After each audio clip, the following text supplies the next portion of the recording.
Welcome to the Clear the Shelf podcast with Chris and Chris, the show that meets at the intersection of education and entertainment to discuss online arbitrage, retail arbitrage, wholesale, and all facets of selling on Amazon. We'll bring you news, tactics, strategies, insights, stories, and interviews to help you grow your Amazon business. And now, here are your hosts, Chris Grant and Chris Racing. What's up, Amazon sellers, and welcome back to the Clear the Shelf podcast with myself and my misericordious co-host, Chris Racing. If Winston Churchill were alive today, he might call the buy box a riddle wrapped in a mystery inside an enigma. And I don't know, there seem to be so many misconceptions and myths. And honestly, I think plain old bad information out there about the buy box and how it works. So today, we're going to try to unwrap the mystery a bit for you. My opinion is, and Chris, I don't know if you share this or not, but my opinion is that if people have a better understanding about how the buy box works, you can make better sourcing decisions, you can make better pricing decisions, and hopefully even increase your margins a bit. I really think that this lack of understanding about how the buy box works is a bit endemic in the Amazon community. And I think it causes people to be a little bit more reactive toward their strategy than they are proactive. And I think it might be a reason why people complain about price tanking so much.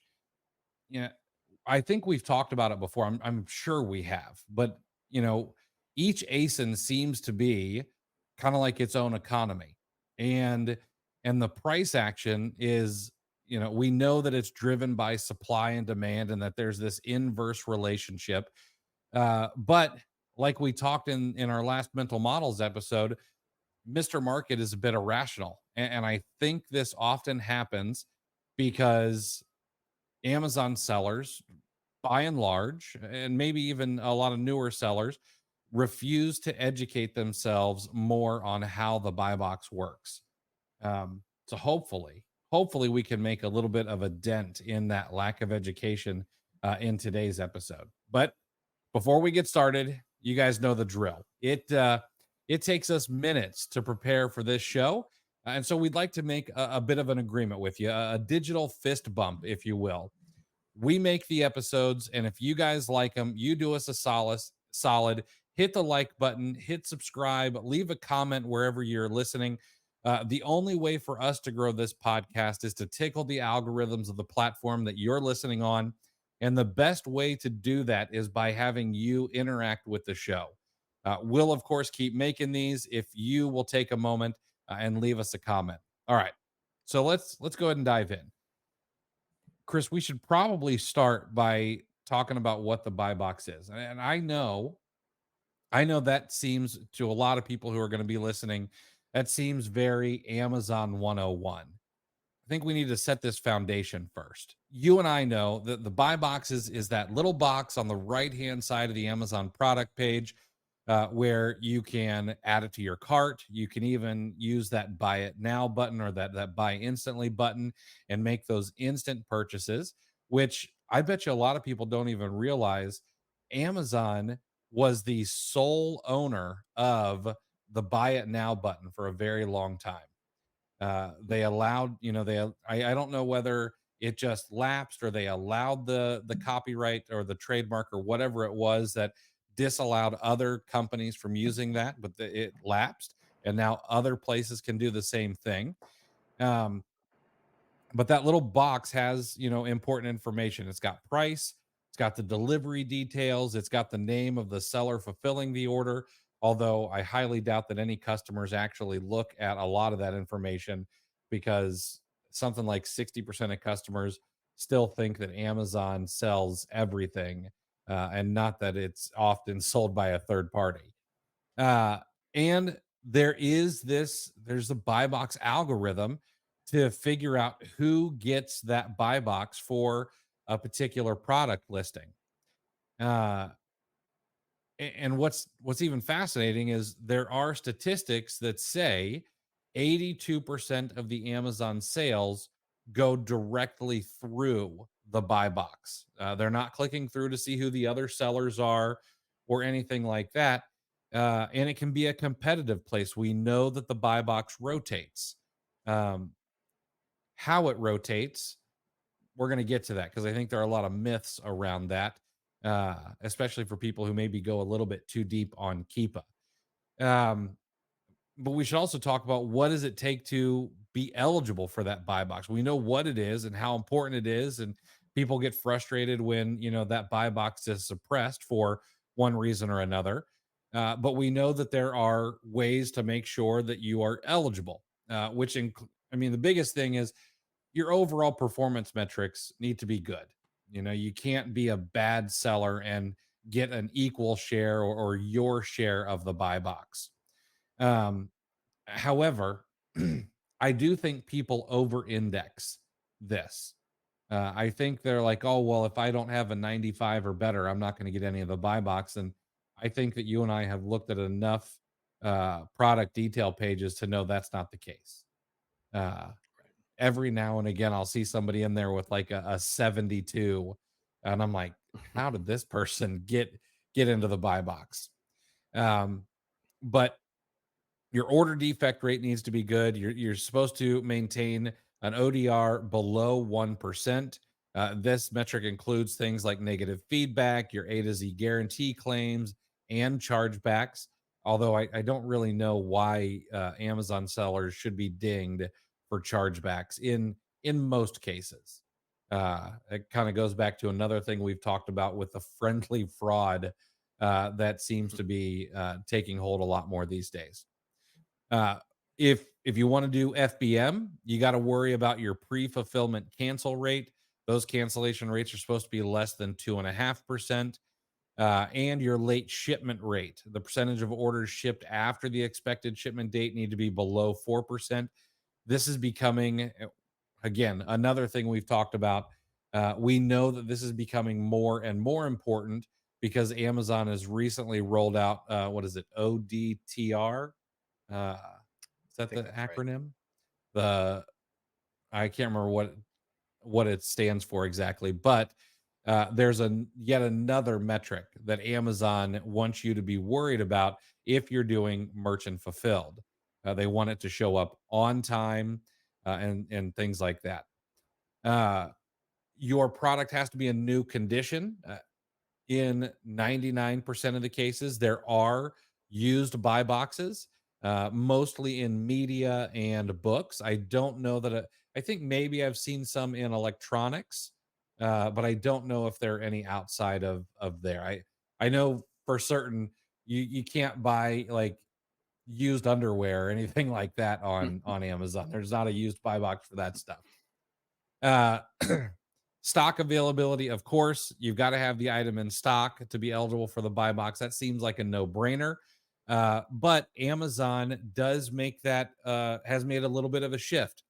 Your items can be inbound to Amazon and sometimes be eligible for the buy box as well.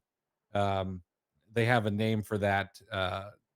In stock head start program, I believe is what they call Mhm. that. Um, and then your fulfillment method plays a role. It does seem that FBA can increase your chance to get the buy box. Not always, but a lot of cases it seems that way.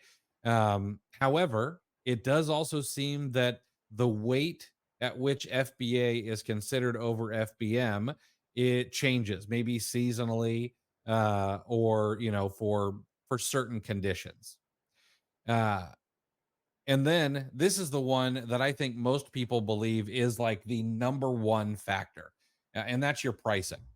Um, Amazon does not say that pricing, competitive pricing, is an eligibility requirement. However, we know that pricing seems to be one of the biggest factors in winning the buy box. I think that people oversimplify this though, because I think a lot of people under index for the regional buy box, which is something we're going to get to as well. And then, of course, we've talked about, your seller metrics, but this includes seller feedback. It does seem that having a high positive feedback rate does impact your buy box eligibility. Um, but again, I think we can deep dive into a lot of these because I do think that there are a lot of misconceptions and a lot of things people probably overcorrect for when they probably shouldn't be. Hey, Amazon sellers, are you tired of juggling multiple tools to manage your FBA business? Well, say goodbye to the chaos and hello to Boxum, the all in one software that streamlines your shipments, inventory, and profitability tracking in just a few clicks. With Boxum, you'll cut your shipment time in half, gain real time insights into your business, and keep your inventory under control, all from one simple, intuitive dashboard. Don't waste time. Try Boxum today and take your Amazon FBA game to the next level. Check it out over at cleartheshelf.com/Boxum and start your 14-day free trial now. Yeah, I think what's interesting is because you just went over 9 or 10 different eligibility requirements for the buy box.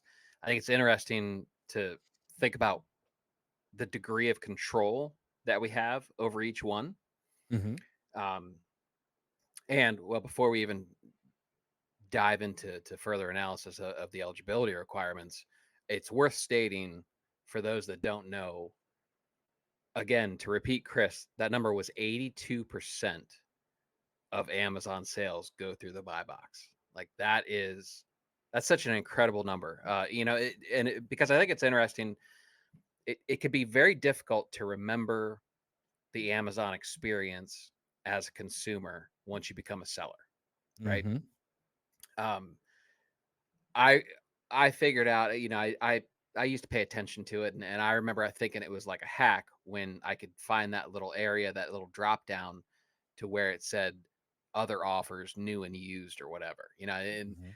not a lot of people knew about that. I'm talking about my friends and family members and whatnot. And it's like, no, you can actually get it cheaper, if that's what you wanted to do, or that's where you looked in, how much can I save by getting it used? That's where all those other offers are.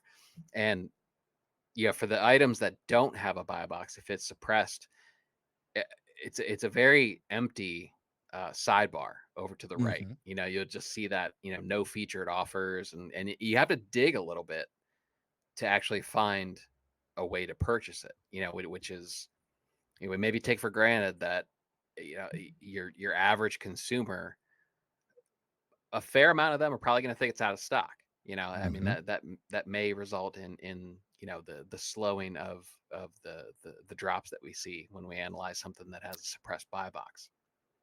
That makes me wonder. I think you make a really good point. I wonder how many consumers bounce on a suppressed buy. We know, and we can tell just by looking at Keepa, that when a buy box is lost, we know that the velocity slows down. Hmm. I wonder how much of that is due to consumers thinking it's out of stock because they have been so trained to be able to just hit that little yellow button, rather than it's the market not willing to pay, or at least a portion of the market not willing to pay the increased cost, which is typically why that buy box gets suppressed. Right. Um, I wonder how much that is, and I wonder if Amazon even knows, because that seems like a difficult statistic to be able to track, uh, from Yeah. a company standpoint. And Um, there's probably not much of a payoff to track it. I mean, yeah. Amazon has suppressed the buy box because, this whole thing, this whole episode, when we talk about the buy box, it's, and this will become more obvious as we dig in deeper. It's, essentially, Amazon wants to get the products in the customer's hands as fast and as cheap as possible, right? I mean, Mhm. that's the commerce, that's the model that they're looking for, which is why price isn't always, it's not 100% a factor of who gets the buy boxes. We'll dig into to it later, but yeah, so in the fact of a suppression, Amazon has determined that this isn't a good value, so they've taken the emphasis off of, the sales. They've taken away all the aids that they put in place to make these units move at a good velocity. So Yeah. Yeah. 82% really is a crazy stat. And I do wonder, and I know we're gonna get into myths and things like that, but I wonder if Amazon sellers use that statistic, or how many Amazon sellers know that statistic.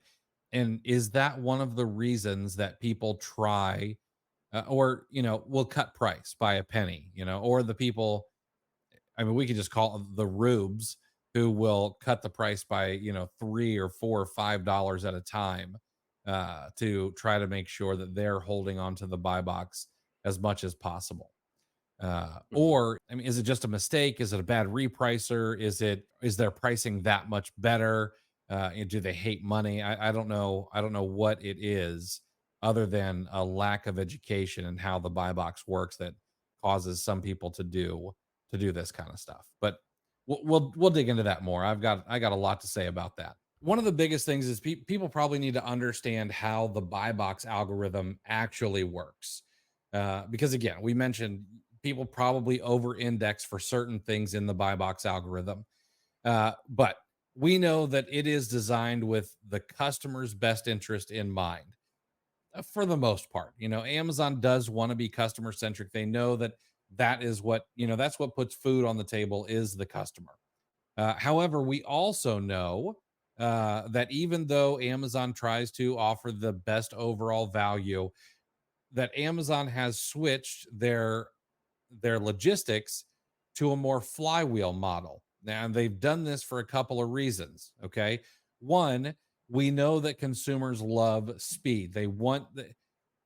You've sold something on eBay, and that customer says, "Hey, I just paid for this 30 seconds ago. How come it's not shipped?" And it's because they've been conditioned by Amazon to get overnight delivery. Matter of fact, right before we started this podcast episode, I ordered something last night at 9 p.m.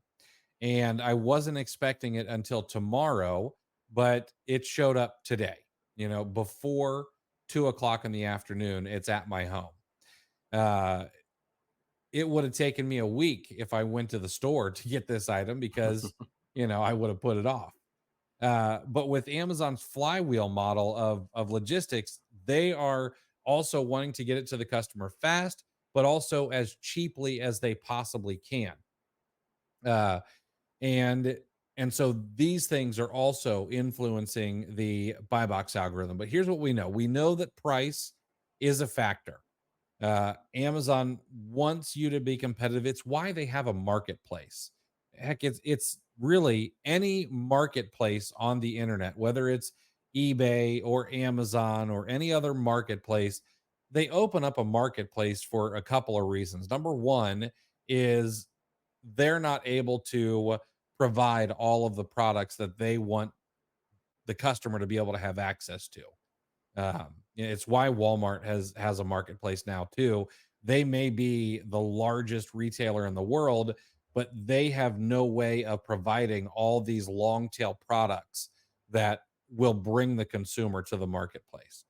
But the other reason that there's a marketplace is they know that if there is more competition, it will drive pricing down over time. It's just what happens. It's kind of a law of supply and demand. Um, Fulfillment method, we've talked about that. That does seem to be a factor. FBA seems to be over indexed to FBM, but like in Q4, like in during the pandemic, things like that, there are times when FBM seems to get over indexed compared to FBA. I think, based on what we've talked about over the last couple of live shows, I do think that FBM will get over indexed in Q4 of 2024, just due to Amazon's logistics are going to be overwhelmed, I think, this year. And they already seem to kind of be hinting toward that. Um, Amazon, if you're going to have FBM, they want really fast shipping speed. And they're making that very clear as well with their ODTR. Um, there there was a chart that I came across at one point. Um, it was from a former Amazon employee, and it was kind of how they thought the buy box algorithm was weighted. And unfortunately, I don't know what I did with that chart. It was a really interesting chart, and I think things have changed. But it was like pricing first and speed to the customer second, and then everything else was like a distant third. Um, I don't know. Do you think there's anything in the buy box algorithm that one is a surprise, and two, is there anything in the algorithm you think Amazon sellers maybe pay too much attention to? Yeah, I think we'd all be surprised at how much speed of delivery factors into it. Hmm. I think if we took a poll, I think the vast majority of sellers um, would guess price is a much higher percentage than it actually is. Because we've seen some stories, especially with some of the advancements with repricers, and we have some relationships that we can get a little bit of information on how these advanced repricers and the success that they're having. We've got a lot of stories about um, prices much higher than the low FBA offer selling. And that's we're going to get into regional buy boxes more later on, which is certainly a factor. But it's a factor, but it also proves the point that I'm trying to make, that speed is more heavily weighted than I think a lot of us, the vast majority, realize. Um, and you can kind of see that based on some of these, some of the entry points that other FBA offers come in. The ones that make no sense. You you mentioned earlier on another point that maybe they hate money or something like that. But there's always these offers that where it's like, what what are you thinking? Like, and it just makes me wonder, is it a lack of, I don't know what the strategic advantage would be, when these people come in so much lower, and I'm talking Hmm. like 20-30% below not just the current buy box, but the average 30-day buy box, an average 90-day buy box. Because if you think about it, and you kind of take a beat to analyze it, it doesn't really matter what the buy cost is, even if you got it for a song. If you smoked me on buy cost, that's kind of separate from the price that you want to sell it at. Hmm. So uh, that leads me to believe that it's a lack of understanding, and if the lack of understanding on what they could sell it for, that's also going to translate to a lack of understanding on what it's going to take to get the buy box, because Hmm. even if you have an aggressive pricing strategy and you're like, okay, I can move this 20% below the current buy box, you're still okay if you're using a repricer to come in at a higher price, or at least set it to a higher price while your shipment is in transit, right? Yep. Yeah. It does boggle my mind for those people who do come in, way underpriced. And there are times when I will defend, one of those people, and I'll be like, well, you know what? You don't know what their pricing is. That's really only the people who may be like pricing 10% below or something like that. Uh, but I want to give some of these folks a benefit of the doubt. Like, are they playing a different game?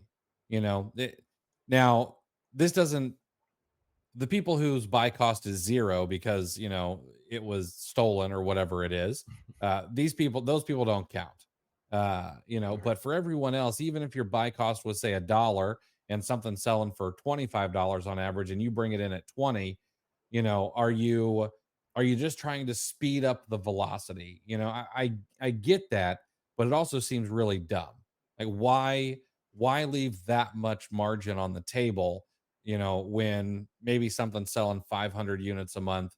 Do you really need to speed it up to 700 units a month when you're probably not going to pick up enough sales to overcome the loss in your margin.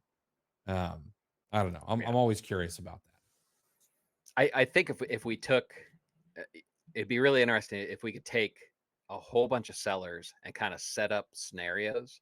Hmm. And the one scenario, like if we just did a pop quiz on sellers and said, okay, here's a product, here are the margins, here's profit, whatnot. Uh, you can get it at this buy cost. It'll be this much profit. And if you got a 5% share of the buy box at this velocity, would you buy it? Yes or no? And I think we'd see a whole lot of no's when sellers don't realize that a yes would be extremely profitable because of the velocity. Hmm. I think seeing 5%, I think a lot of knee jerk reactions are going to be like, oh, that's not enough. No, I Hmm. I need I need more. To where they don't kind of bring velocity into the equation. And Yep.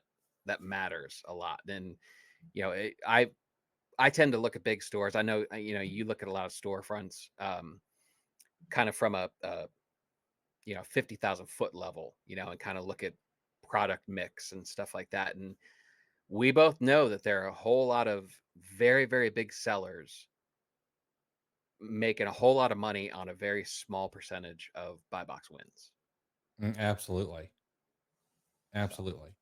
Yeah. And while we talk about this, and people not understanding, and or tanking prices, there's the inverse where there are actually times where it's a good thing. And it just makes sense. I think you and I looked at a product recently together where I think someone was on it at maybe like $12.78. Uh, and it's just like, why is this person not priced at 9.99? It makes no sense to be priced at 12.48, and not just from a fees perspective. The fees do come down. The profit would not be as much. I think it was like a buck 78 compared to maybe a buck 20 in profit. However, the velocity increases by an order of magnitude, and in cases like that, you should absolutely tank the price.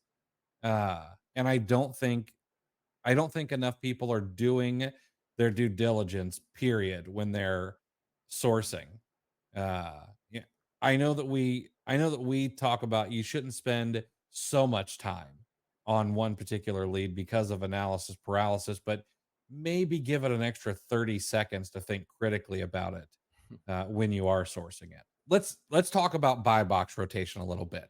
One thing is, we know that the buy box rotates. If you look at Keepa, if you look at the data and the offers, you'll see that even Keepa can get, oh well, this person's getting 5%, this person's getting 17%. That's great. Stop looking at it. Okay. That is one of those things that is also over indexed in the Amazon community. So let's first talk a little bit about the kinds of rotations. It does seem like there is a simple rotation where Amazon just alternates the buy box between, the sellers who are on it and that meet all of the eligibility criteria, and it just kind of goes back and forth. Okay. And then it seems like there's also a complex rotation where there are sellers who are getting more of the buy box or less of the buy box, maybe depending on how much they have in stock, which is not really so. Here's one thing. I think people say, oh, well, the more I have in stock, the more buy box rotation I'm going to get. But I think that they're oversimplifying it. Okay. It's not that you have more in stock, it's that you have more spread out across Amazon's network. Okay. And that's why maybe you're getting an oversized portion of the sales, or another seller is. If I have 1,000 and all 1,000 units were, say, in Florida, and you have 1,000 units of the same product, but it's distributed across Amazon's network, I would expect for you to get more share of the buy box, everything else being equal, just because, I'm not going to hit the California side from Florida. Whereas if you've got items in Nevada or whatever it is, you're going to pick up all of those sales. Um, and I think that's one thing that people need to understand. There is this regional buy box. There's a reason why one seller with a larger inventory may get more sales, and it's not just because they have more. Um, the number of sellers also plays a factor, of course. Amazon, it does seem like Amazon tries to rotate people in and out. I don't think that I think they're pretty agnostic on who is selling it, although it doesn't always feel like that. It's just a bunch of other factors that go into it. And again, the regional area, I think, is one of the most important things. And then you need to think about your pricing strategies when it comes to buy box rotation. This one, it is important, but here is something you should do.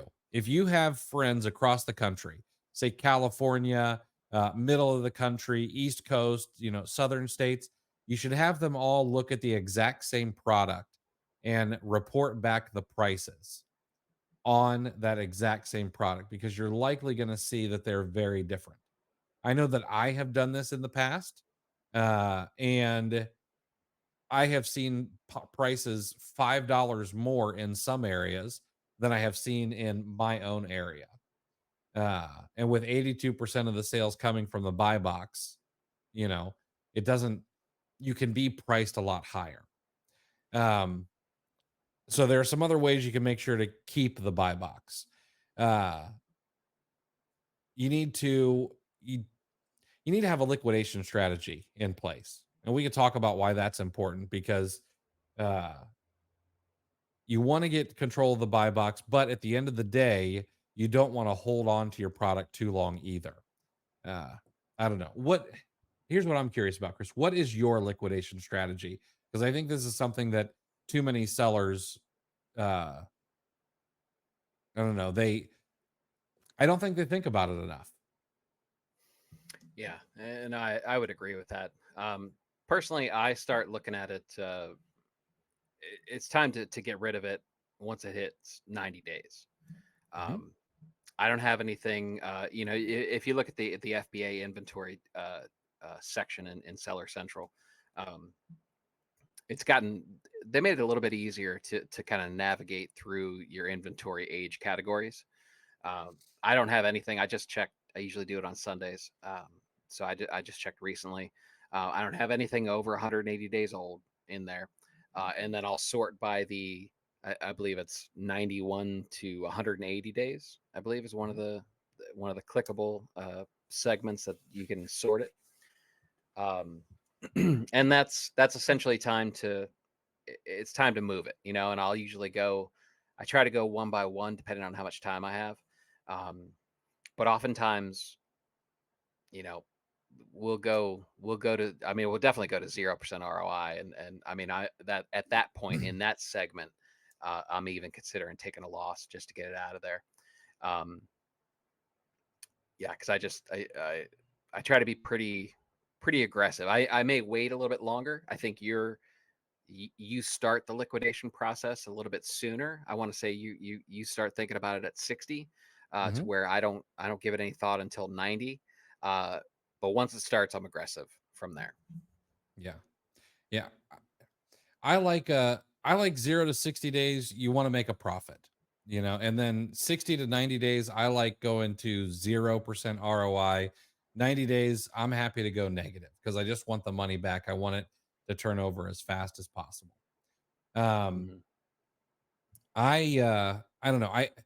I do think people should spend more time thinking about this, because I've seen way too many people who are like, "Oh, hey, I've had this in my inventory for 372 days. Do you think that it'll come back?" Like, that should never be a thought that crosses your mind. You've now Right. paid storage fees for 12 months. At least 3 of those months were Q4, storage fees, where it's 3 times. and you've got long-term storage fees in there. Like unless it was a massively profitable item, you're going to be, in the negative big time. Yeah. Yeah. I saw somebody try to make an attempt at reframing uh, liquidation and kind of Mhm, fighting the sunk cost fallacy. And basically the visualization was, don't set the floor at 0, set it at negative what you bought it for. So mhm, if you bought something for $20, or you're all in for $20, set that as your floor. So from there you're just trying to, and as I was reading this, I was almost picturing one of those carnival with the big hammer, and you send the thing up and try to hit the strongman. Uh, what is it? I don't even know what the thing's called, but basically you try to hit it as hard as possible, ring the bell at the top, right? So, but you start at -20, you kind of make that your 0, and then obviously you're hoping to get into positive numbers. However, the important part, what I liked about this visual was, even if you get $18, so you're taking a $2 loss. If you visualize the floor at -20, I was like, yeah, that makes sense. Like, you want the 18 because you're grabbing whatever you can, and you can put it back into better inventory, more profitable mhm. inventory. Give yourself a better chance at a different carnival game or whatever, but that was a really good reframe, I thought, on how important liquidation can and actually is compared to how people think of it. Yeah. They think you need to get all of it back, when that $18, that you get back, you could turn that into, a couple rotations through. Not to mention you're moving it faster. You're getting that Mhm. $18 fast. We get into the uh, slow dime, fast nickel, or whatever that comparison is. But I thought that was pretty neat. Thinking of it that way. Yeah, I like that. I shared a post not too long ago that I wish more people would have read, because if you lose, let's just say 50% ROI on a product, how much does it take to get that back? It's more than 100%. You got to do more than 100% ROI on the next one to make yourself even. Uh, and it's so easy when you hold on to your product too long to just make that loss worse and worse and worse. Amazon makes it easy not to think about those storage fees. I think, it's not like they're like, oh, hey, you've got uh, you've got 30 cents in storage fees on this product this month, and I know that doesn't necessarily seem like a lot, but if your profit was $3, then 30 cents that's 10%. That's 10% of your Yeah. profit. Now multiply that by 6 or 7 or 8, and you're darn near close to breaking even, when you'll feel like you sold it for a profit if you actually make that $3 profit on the sale. Because Yep. you're probably counting those storage fees as fixed costs rather than counting it toward that actual ASIN. Thank you for listening to the Clear the Shelf podcast. My magnanimous co-host Chris Rasick has put together a gift for you for being a listener. It's called the Monthly Goal Tracking Spreadsheet, and it's free. The spreadsheet will help you break down and track how much you've purchased, which should be a leading indicator of how much you will sell, and then you'll be able to track how much you've sold as well as your estimated monthly profit on a daily basis. This will all feed into the daily averages so you can ensure that you're on track to meet your goals each and every month. Grab it for free today over at cleartheshelf.com/goal-tracking. Thanks again for being a listener. Now back to the show. Yeah, and All it right. all adds up. Again, we've talked about it in different scenarios where it's disingenuous to scoff at those little numbers that you might be paying in long-term storage that you didn't necessarily have to, when on the sourcing side you're choosing between the cashback site that'll give you 4% or 6%. You're going to take the Mhm. 6%. You're scratching and clawing for the same pennies that you're scoffing at, in long-term storage that you didn't have to pay or wouldn't have to pay if you had a more aggressive liquidation strategy. Exactly. All right. I want to go over some buy box myths because I think that a lot of these maybe heck, this whole episode probably really should have just been here's what the buy box myths are, more than anything. Now we've talked about this one already, but not to beat a dead horse. The first one is lowest price always wins. And I think that this is probably one of the biggest misconceptions that are out there. Yes, price is a factor. We know that for sure. But we also know how important shipping speed is, and it's for a couple of reasons what we've talked about already. Amazon wants to get it to the customer fast because that's what the customer wants, but Amazon also wants to get it to the customer cheaply. It is why they do so many different things. It's why Amazon has brought on. It's why Amazon has Amazon drop boxes that you can go pick up from because it allows you to pick something up right on your way home. Also allows the driver to drop off multiple packages in one location rather than having to go door to door. It's why Amazon has they kind of have this hybrid model. They have a marketplace model for their delivery drivers. While everything is branded Amazon, those are a bunch of mom and pop businesses that are delivering packages to your house. So it is not just the lowest price. And like we've said, you can test this. And I hope, if nothing else, that people either grab a VPN or grab a bunch of friends and they go see in different areas of the country how the same ASIN's buy box looks, because I guarantee it will be. You know what? That's going to be something I do. I'm going to grab my VPN. I'm going to grab, like 30 or 40 different zip codes, and I'm going to check the buy box and record all of it. Yeah. I mean, anyone that needs, if you want instant proof of the value that speed and convenience has, independent of price, all you have to do is think of the fact that DoorDash and Grubhub, companies like that exist, right? I mean, you have like that.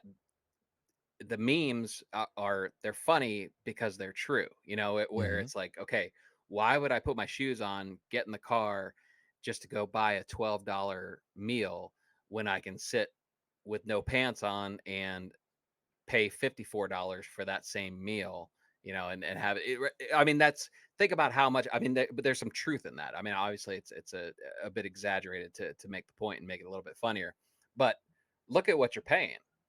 Like, Mhm. or even maybe that's, there are people out there that's like, no, I won't do DoorDash.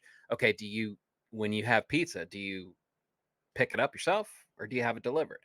Because delivery fees are upwards of $5 now, and then you Mhm. gotta, you should tip, uh, even though that part where they say the delivery fee isn't a tip to the driver, it's not a tip, but they get a little bit of it, right? Uh, but anyway, they're outrageous, but still tip your drivers, right? It's just a little inside information from when I used to sling pies myself. Um, so I mean, you could be looking at, it could be $15 to pick it up, but it's going to end up being $25 to have it delivered, right? Mhm. So it's, it feels like just a little bit, but there's, and I'm as frugal as they come, but I am willing to pay that delivery fee quite often, Yeah. especially if it means, my littlest one has to try to pick an outfit. I mean, that's going to save me like 20 minutes just, because she's going to have to put a dress on and all this stuff. It's like, you're not even get out of the car. She goes, I don't care. Right. So there's evidence right there. I mean, you see the value of what speed and convenience, at a higher price is worth, and Amazon realizes it too. So it's clearly a thing. Absolutely. And this next myth, I think this one is less of a myth than it once was. I think a lot more people now understand that not only FBA sellers win the buy box. You can, as a merchant fulfilled seller, you can compete with FBA sellers in a lot of cases, especially if you are good at shipping very quickly. We're going to hammer a bunch of these same points home over and over and over again. I have had no trouble in the past hopping on a listing where it looks like FBA is winning the buy box a high percentage of the time.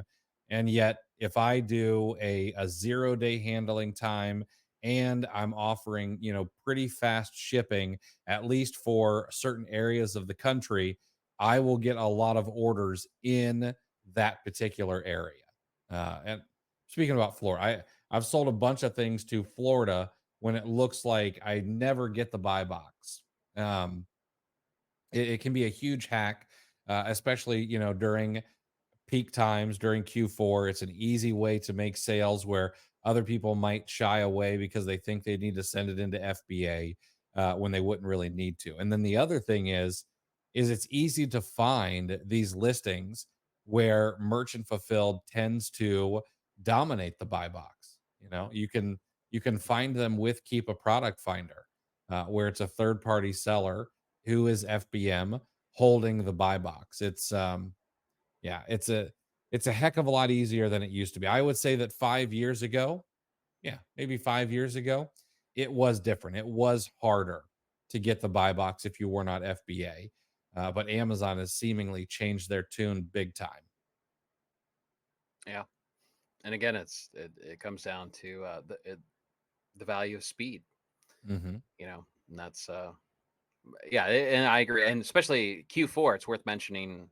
Uh, it does seem like merchant fulfilled gets more of the buy box in Q4, and I wonder how much of that is Amazon knowing the limitations of their own infrastructure. Because if they're rolling out uh wording that says like, okay, will limit shipments after a certain date, they're almost admitting overwhelm, right? Mhm.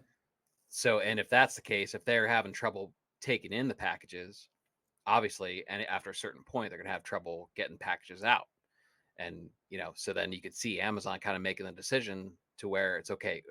We can no longer guarantee our fastest delivery speeds, which is what we pride ourselves on. So let's divert this to merchant fulfilled, you know? Yeah. It's kind of their it seems like they can tweak that algorithm to kind of release the pressure valve a little bit. Yeah. Which yeah, I mean I totally get. Um all right. This next one, new sellers can't compete for the buy box. This is one of those things that I find fascinating. Like, oh, well, I'm a new seller. Am I ever going to be able to get the buy box? Or um, I don't have any feedback yet. Am I going to be able to get a sale? Yes. That is not being a new seller with zero feedback. It cannot preclude you from getting the buy box because if you don't get the buy box, your chances of making a sale are so low.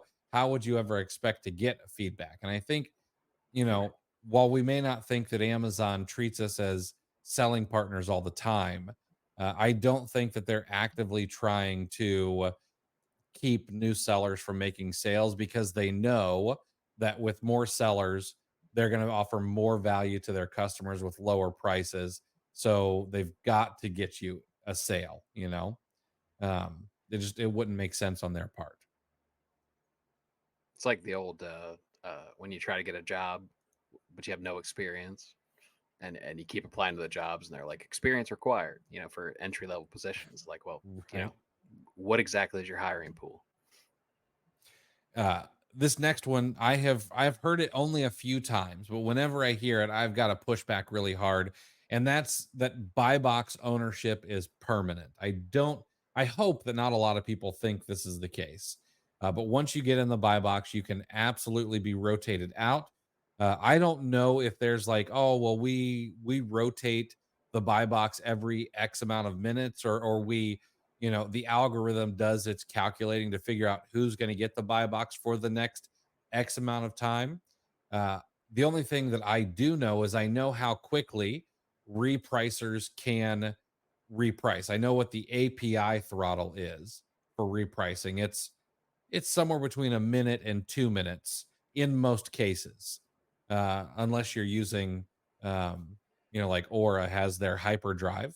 Shout out to Dylan, friend of the pod, where you can price faster. But it's definitely not permanent. You know that there are times when uh, you'll get kicked out of the buy box for one reason or another. Maybe at a high sales period. Yeah, and there's nothing that makes sense about permanent ownership. I'm sure even some private label people would probably wish that it might be permanent in certain circumstances. Right. But from an Amazon perspective, to their advantage, there is none. Yeah. Now, this last myth, this if you go into this believing this myth and we bust just this one myth for you, this may open up your ability to source by a huge amount. And that is Amazon always wins the buy box. That is it's completely false. If we go into Keepa product finder right now, we can say, hey, show me listings that Amazon is currently on, but the buy box is being held by a third party FBA seller. And there are at least a couple 100,000 of those out there. And we know that Keepa cannot track every single buy box. They can't track every regional buy box and things like that. So we know it does happen quite frequently. Knowing this allows you to source a whole lot of products that I think a newer seller would say, "Oh, well, the Amazon's on that. I can't sell on that listing." Now, I will say I don't particularly like to compete against Amazon because they are able to play a different game than me in a lot of cases. But I know other people who it's not even a factor at all.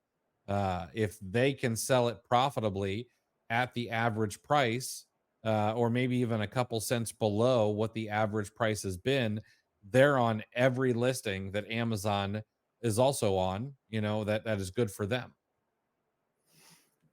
Yeah, and we should make a disclaimer a bit. Like there are always exceptions, right? I'm picturing somebody listening to this right now and going, well, no, I had this one product and Amazon just wouldn't give it up, and I have a similar story myself.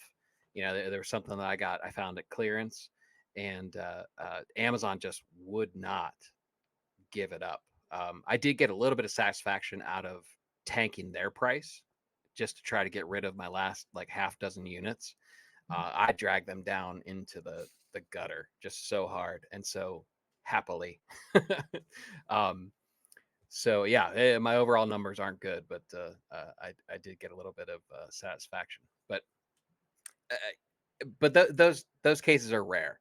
I think we used to hear it more often years ago, but the people who are like 100%, I do not compete with Amazon. That's a bit foolish, I mean, or at the very least, you're leaving money on the table, because there's the more you see of Amazon, their pricing is pretty strange sometimes, Mm-hmm. like just like how that pair of shoes was determined to be a pesticide. I think that same crazy bot kind of lives in their repricer. I think that's kind of part of the culture, because you'll see some Mm-hmm. stuff that just makes no sense whatsoever. They'll be holding the buy box, and you're going to have to go down to a numbers that you're not comfortable with just to stay with them. And then next thing you know, a couple days goes by and they've raised their price 250%, and the Mm-hmm. buy box is still down, and then it's just you and everybody that's left fighting over the buy box, and Amazon isn't even in the picture anymore. It doesn't make any sense, but it definitely happens. Yeah, absolutely.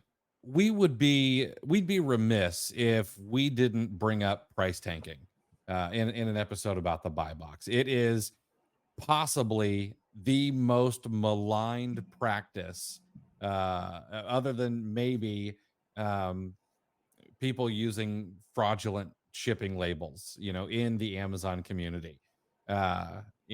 Price tanking is almost calling someone a price tanker is almost a slur in the Amazon community. So, and I know this might seem basic. It's Amazon 101, but like, can you walk us through exactly what price tanking is and how it happens? Yeah, and I think that's a good exercise to do, because there are different attitudes of, that's what this whole episode's about. Is kind of reframing and kind of resetting what we know of the buy box. So, um, now you'll have more experience with the evolution of repricers over the years, than I will. But basically, that in the beginning, everything was manual, obviously before the first one came in, um, and then the first wave of repricers, and correct me if I'm wrong here, were predominantly rules based, Hmm. right? And which is basically a series of if this, then that, and you basically set up these scenarios, and then the automation would take over from there, which obviously, just describing it doesn't leave a lot of um, room for any kind of improvisation when Hmm. something happens. So And so um, get this, back when the first repricer came out, how quickly do you think they would reprice? Like when they were like, "Oh, we're the fastest on the market." How fast do you think that was? no, that's a good question. I- If I recall, the fastest on the market at the time was every 15 minutes. Okay, well, that's all right. That's not as bad as I was anticipating. I was thinking like once an hour or something like that, which would still, if you can imagine a world without repricers and the first one coming in, that would be something. That's quite a Right. pitch. But yeah, every 15 minutes, that's interesting.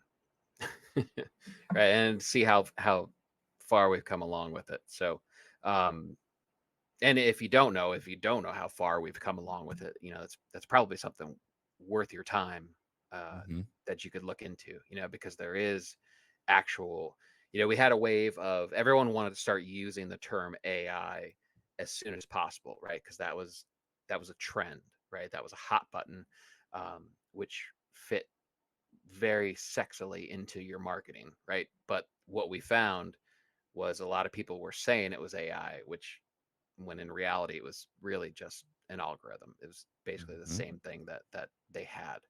Um, you know, we're not sure it matters what their claims of being AI were, but there are a lot of false claims, put it that way. But now there's real AI, um, and like we've alluded to it earlier. There's some really strong evidence that it's head and shoulders above just a simple algorithm. So but all right, so basically, like, what is a price tank, right? And so realize that you have all three of those in the mix in practice still, right? The sellers that you're up against on a listing are probably going to have, you're probably going to be up against all three of those scenarios. Again, that's manually, rules based or algorithm based, and then AI. um, and the problem in this scenario is, oftentimes the least sophisticated wins, and Hmm. kind of dictates the conversation. Um, so basically, just picture a scenario where you have, say you have 5 offers on the same listing. If offer A is pricing manually, obviously that's up to the frequency of that seller to change and the decisions that they make from there. If offer B has uh, what would be a basic win the buy box algorithm based repricing strategy, like whatever, they'll see where the buy box is, what it changes to, and try to adjust, and maybe that's a matching buy box, right? So it kind of Hmm. floats around trying to chase and catch up to the buy box wherever it would be. But then if you have offer C has one of those barbaric rules of, say, like penny under the buy box, uh, that's going to come into the mix. And then you could have, and then say you have offer D, let's do a fourth offer, and they have another barbaric setting, which is penny under low FBA offer, right? So now what happens is C and D are going to see what the buy box is, and at their interval, they're going to drop a penny under it. So say that was C, penny under buy box, and then the penny under low FBA is going to see what C did. I think I've already messed up my letters, but yeah, whichever, if you're still following along. But the penny under low FBA is then going to see the buy box move, which is going to become the low FBA. They're going to go a penny under that. I'm not sure what offer B is doing, trying to win the buy box. Obviously, they're being dragged down with it. But then basically C and D are basically sliding underneath each other, right? Because they instantaneously become both the lower FBA price, and then most likely we've talked about, it's not 100% of the time that the buy box is going to follow the lowest price down, but we do know it factors in, and Amazon wants to get the lowest price the fastest to the customer. So a lot of the times the buy box will follow, these two profit haters all the way down to whatever their mins are set, right? Mhm. And then offer A, whenever they get around to manually repricing it, they're going to go, whoa, I'm way out. I'm 20% off of what the buy box is right now. So they're going to drop down. They may potentially try to undercut the two tankers, or if they've reached their min, they can drop it even lower. So then you've now sabotaged B. B has a whole new set of criteria to try to match the buy box. So and it all just results in that terrible looking Keepa chart that we all hate to see, where the price just erodes steadily and quickly over a short Mhm. period of time. And in these kind of situations, what would really not be cool is if your minimums don't take into effect with whatever repricer you're using, which has happened on occasion where you get into that competitive mode and you're like, well, I'm gonna drop my price by a penny, and then your repricer is like, oh well, we're gonna keep going even though you have a minimum set. And unfortunately, it Mhm. happens. So you need to, if you're going to play that game, which I don't think you need to any longer. I think that there are repricers out there that are much more sophisticated, that will allow you to reprice, using more game theory without you having to interject all the time. Uh, you know, so anyway, the whole point is make sure that you're a keeping up with your repricer and knowing how things are being priced, and number two, use something that is of high quality. It is my opinion, a repricer is worth its weight in gold if you get a good one. Mhm. It should price down if necessary, it should price up. It should understand and use game theory. And what we mean by that is it figures out if the other sellers on the listing are competitive, which is like what you talked about, where we're going to price down a penny, or if they're cooperative, which means if I price at the same price as them, they're going to stay, at that same price as well, because we know there's likely going to be some buy box share, or maybe we have different regions that our inventory is in, and that's why, in my opinion, it's often worth paying a little bit more for one of these more sophisticated repricers.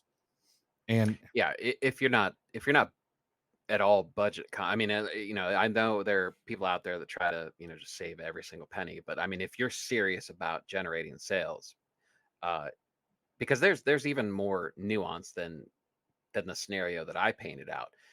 We kind of said that, we kind of mentioned it as, we just kind of mentioned your minimums, right?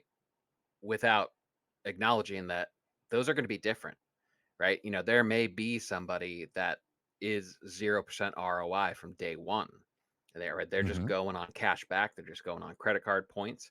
and they're just blowing stuff out as fast as possible. They are, just super turnover based and focused on that.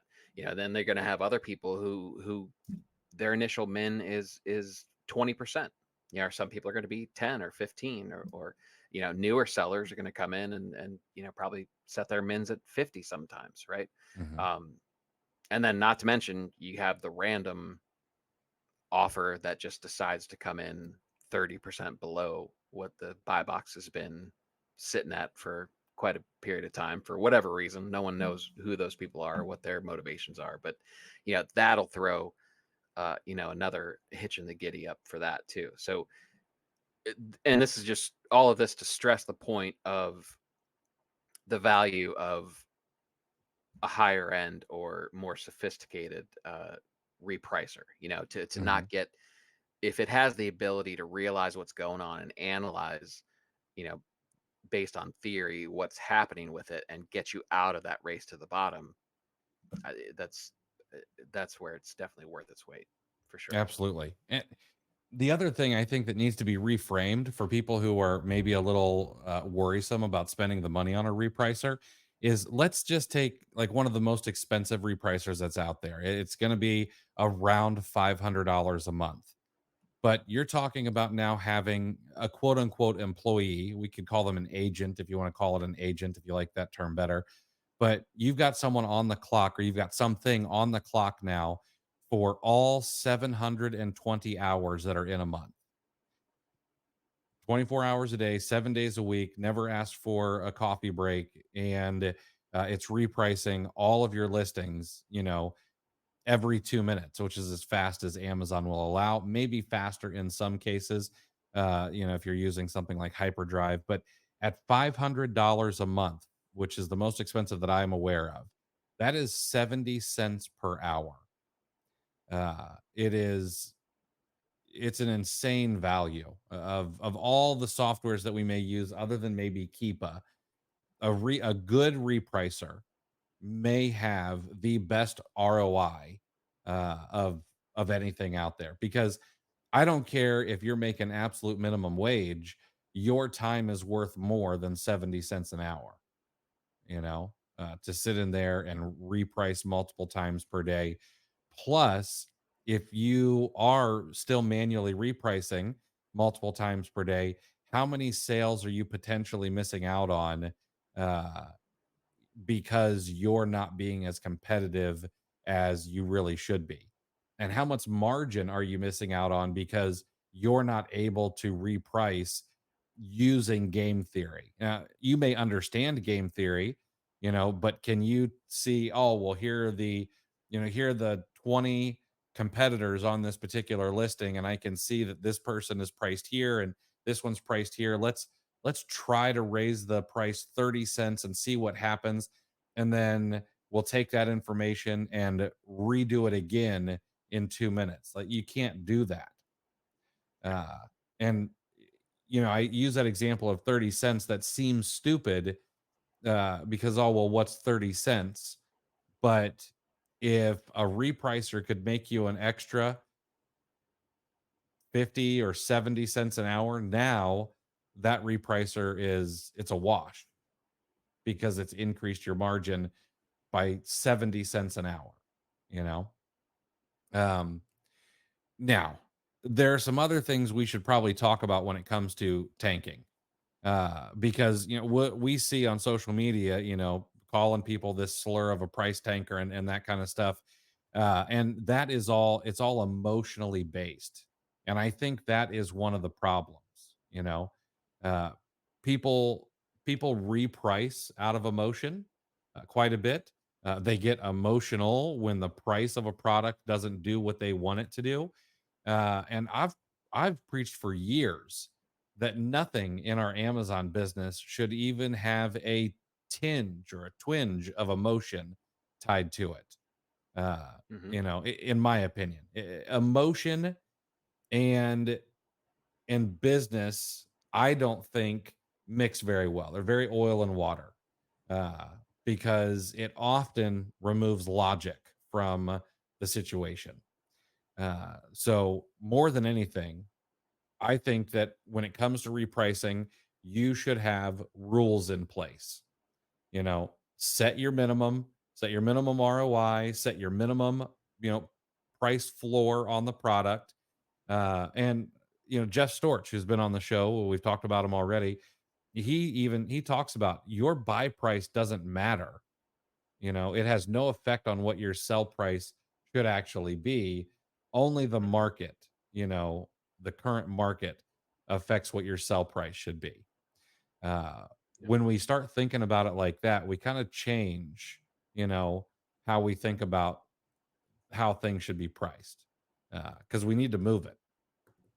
Um, and then, of course, I think the other thing is that, and I'm not going to take an easy swing at people who sell a lot of Nike socks or anything like that. That's not what we do here.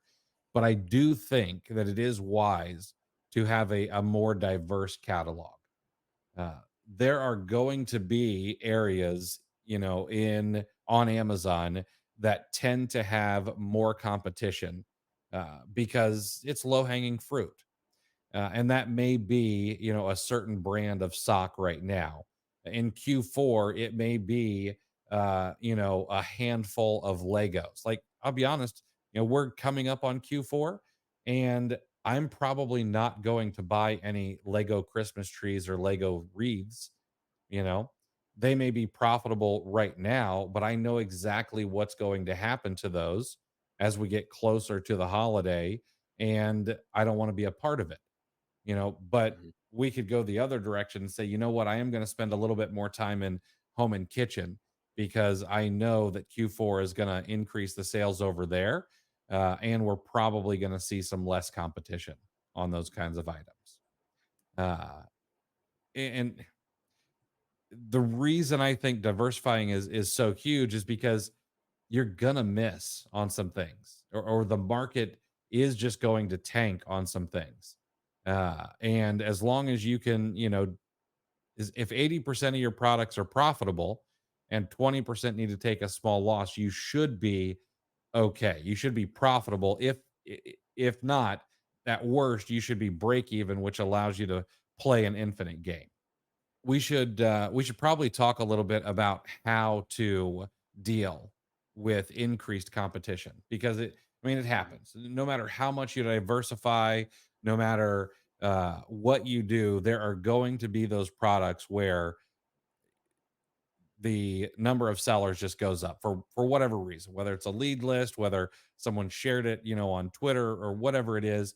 uh and I think that there are a couple things that you can do. Number one, and I know you and I talked about this yesterday, I think that there are still a lot of niche products that you can look for that other people are not going to look for. And I'm not going to say what it was we were talking about, but it's what we were talking about the other day is just, it's not a product that someone is going to go and tell their friends about that they're selling, you know? Oh, I'm a retailer, and I sell socks and shirts and athletic wear on the internet. Oh, that's pretty cool. That's interesting, you know.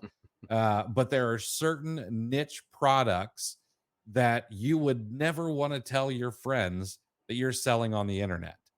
And I think those are some of the absolute best things to get into, because we need to make data driven decisions more than anything else. Um, Mhm. but then the other thing is we go back to, just having rules in place. If the number of sellers goes up and it brings the price down, it's okay to catch a falling knife. And this is the conundrum I find a lot of sellers in. They have all these hard and fast guidelines in place for sourcing. I've got to I've got to make a 30% ROI and a $3 profit, or it's not for me. And Chris and I talk a lot about sourcing. We'll be like, "Oh, yeah, that makes a buck 25. Yeah, that's absolutely a good buy." Because it's about volume in some cases.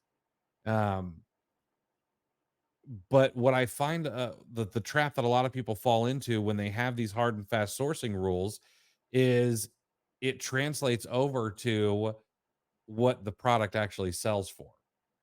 Well, if Mhm. I don't make that $3, I don't make that 30% ROI, I've failed, you know? And I don't see anybody ever talk about, well, what was my average ROI and what was my average profit on a particular ASIN, you know? That's the way that the big guys think. That's the way that Pattern and I'm trying to think of Scott's what his buy boxer. Buy box. That's the way that that's the way that those guys are thinking. I sold, I had a SKU and I sold, 10,000 units. And I know we're talking big numbers here, but I sold 10,000 units. When I sourced it, I wanted it to be a $3 profit, but my average profit over the 10,000 units was about $2.15.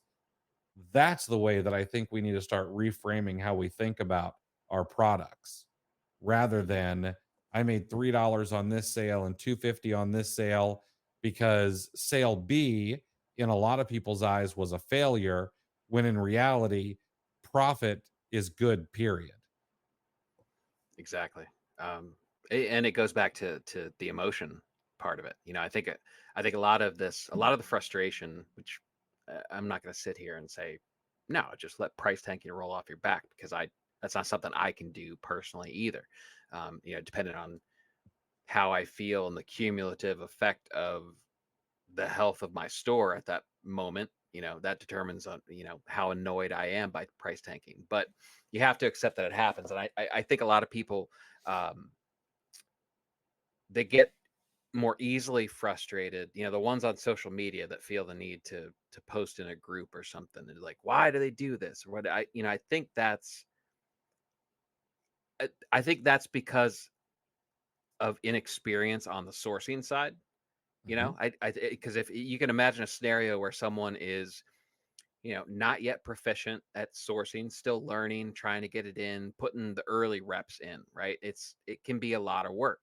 Um, Especially if you don't realize how many reps you're going to have to put in, right? It's kind of thing where you look back on it and you're like, geez, that clearance weed eater was, you know, stupid to send in back in the day, or whatever it may be. You're always going to look back at in different segments of time and be like, whew, I used to think that was a big deal, and turns out it's not, right? But you get the reps in, and if it takes you a very long time, in your opinion, to find a profitable product, and then it tanks, that's when the emotion is going to spill over.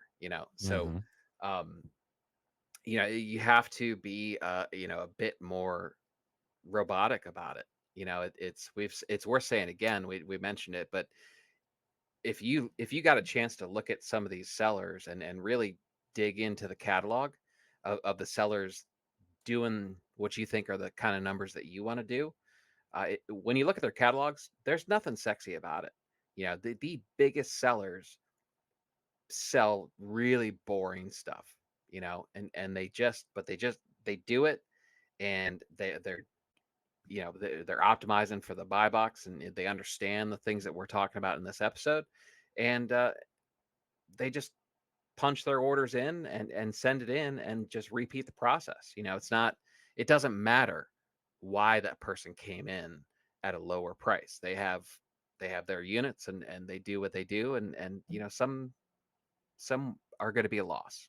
Some just Mhm. aren't going to work out. You have to realize that. So yeah, I think emotion is a much bigger player in this, than we're even explaining it. I would agree with that. Absolutely. I kind of want to put a little bow on this whole thing, about like how can we talk about, oh well, price tanking happens and I need to take the emotion out of it, but at the end of the day you also need to run a profitable business. Otherwise you're not going to be able to continue next week or next month and so on. So there's a couple of points I want to hit on. Number one, uh I like this idea of being able to play an infinite game. I think that's what business is.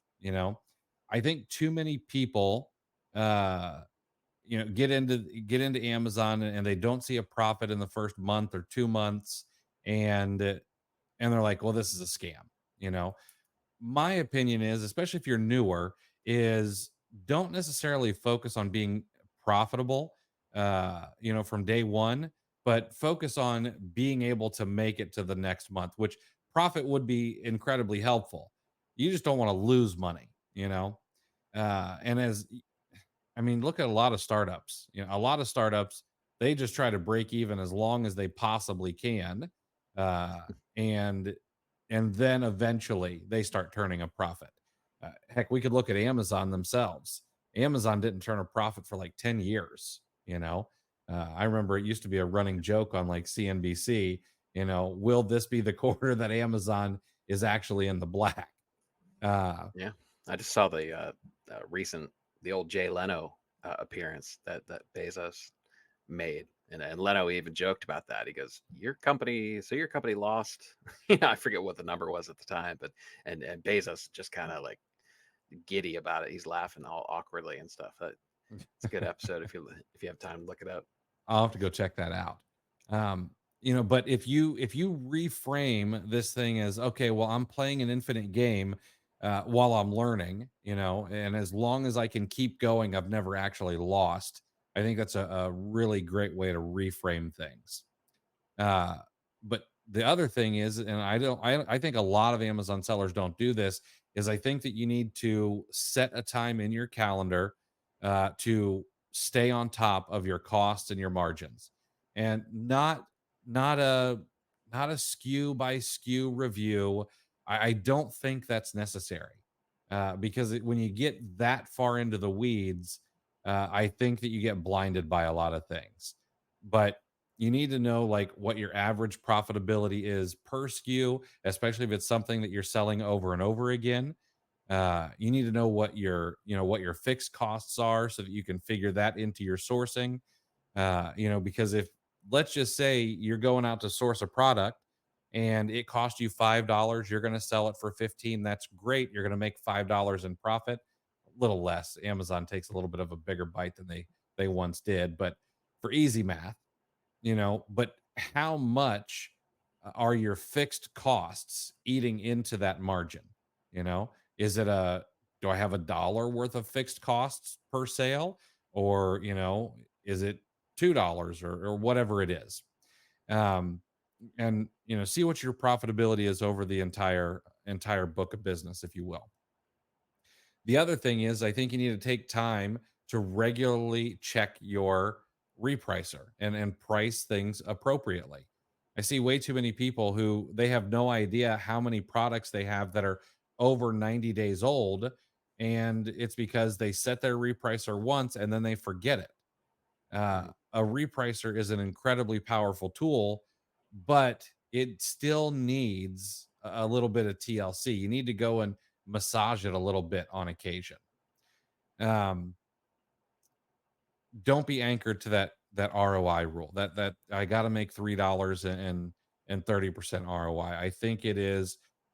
I understand why it exists. It makes something that is not concrete into a more concrete idea, and it gives us a checkbox to tick off. But I Mhm. actually think it does more harm than it does good.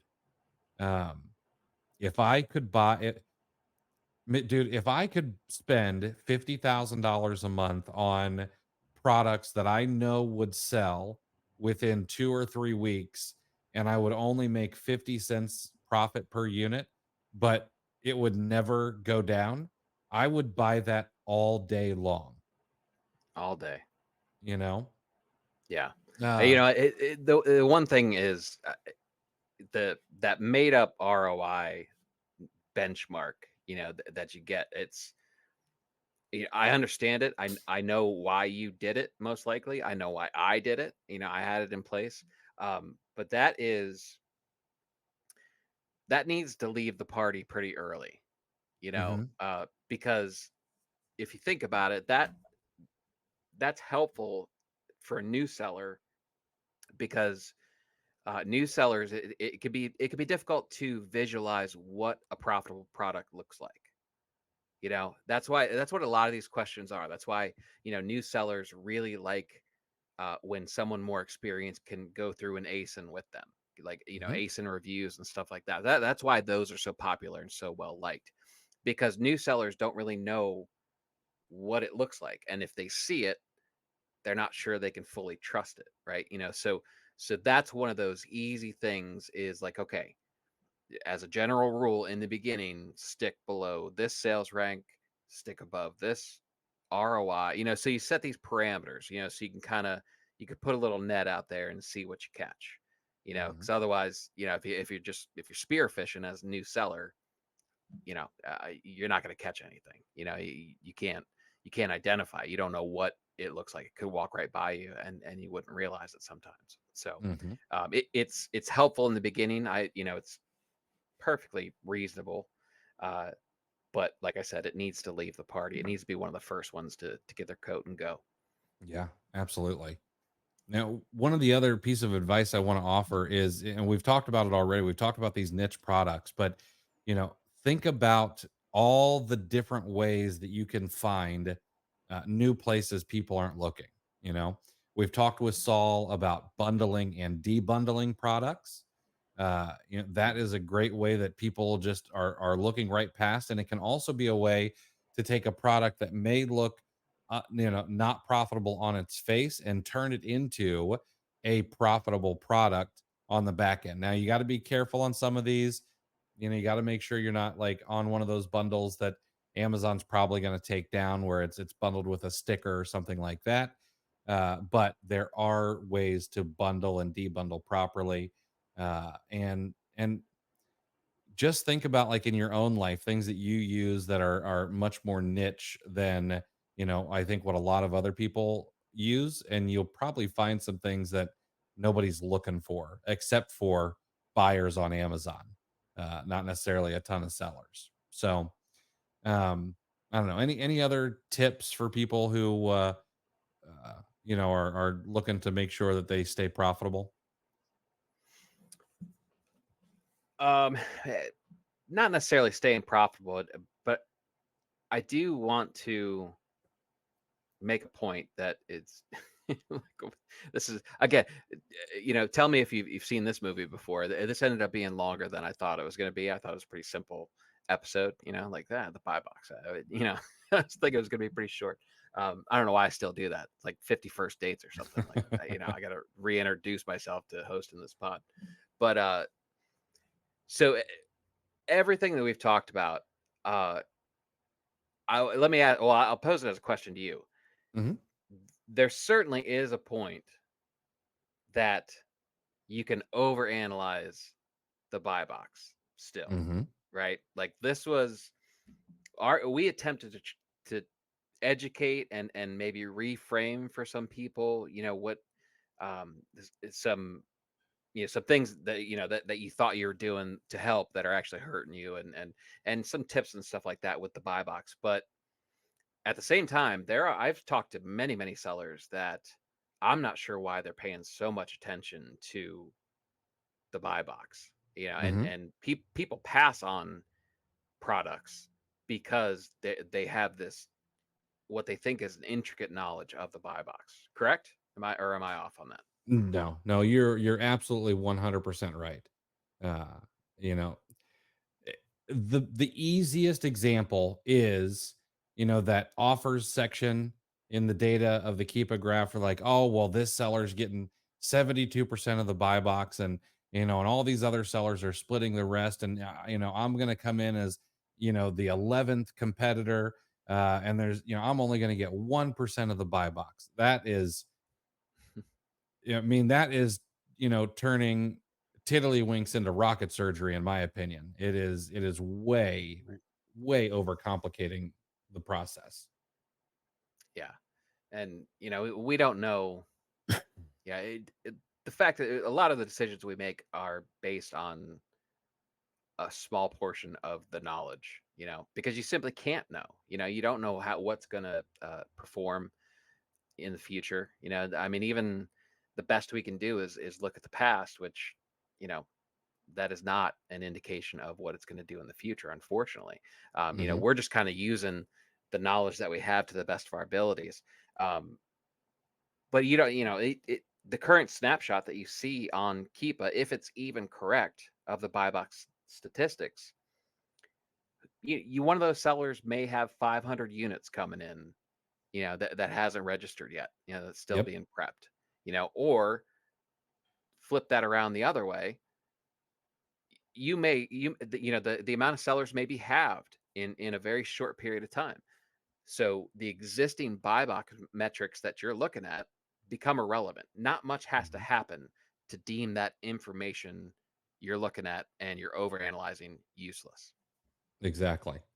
Yeah, I think in the end, when it comes to sourcing, is I don't know. I want to simplify it as much as I possibly can for everybody.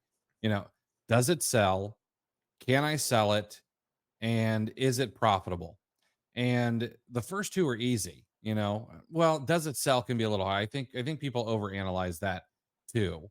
Uh, but is there some velocity there? Can I sell it? That one's super simple. And then is it profitable? You only need a couple of things. Is the current price profitable? Is the average 30-day, 60-day, and 90-day price profitable? And then over the past year, is the lowest price that you can find, am I going to be break even, or is it going to be profitable, or is it going to be maybe a loss enough that I'm willing to risk the profit that I could have? Because these are all asymmetric bets we're taking. You know, Right. we're putting out $20 and we expect to make a $5 profit, and we're going to do that enough where the $5 loss we take will be consumed by all the $5 profits that we make. Uh, I think if people started looking at it like that a little bit more frequently, that you'd probably start sourcing a lot faster, and maybe even be a little bit more comfortable. Uh, and then heck, if they got comfortable with, okay, well, if the price starts eroding a bit, I can bring my price down with them. I'm still making a profit, and that's okay because I can reinvest into a better product once this one sells out. So Mhm. I think that you're probably right. There's probably a lot more psychology, whether or not we're qualified to help people with that or not, is to be seen. But there's probably a lot more psychology that needs to be done or talked about when it comes to making these kinds of decisions. Like you said, that was a heck of a lot longer than we expected it to go for the buy box. But let's end this thing with a quote of the week. This quote comes from top three retailers in history. The Sam Walton, the founder of Walmart, and one of his quotes was, "Control your expenses better than your competition. This is where you can always find the competitive advantage." I heard that this week, and I don't know, it really hit home for some reason. But if you can control your expenses, a lot of times profit will take care of itself. And if not, it at least allows you to weather any storms or down periods, if you can make sure that you're keeping a tight budget. So, all right, that's the pod, everybody. We'll see you in the next episode. Thanks for listening to Clear the Shelf with Chris and Chris. If you enjoyed this episode, please take a screenshot on your phone and share to Facebook, Instagram, or your favorite FBA group, and be sure to tag me and let me know why you liked it and what you'd like to hear more from us in the future. Also, I'd like to give you some free gifts for listening. Head over to rabbittrailchallenge.com and repricerchallenge.com for some free courses to further your business. Thanks for listening.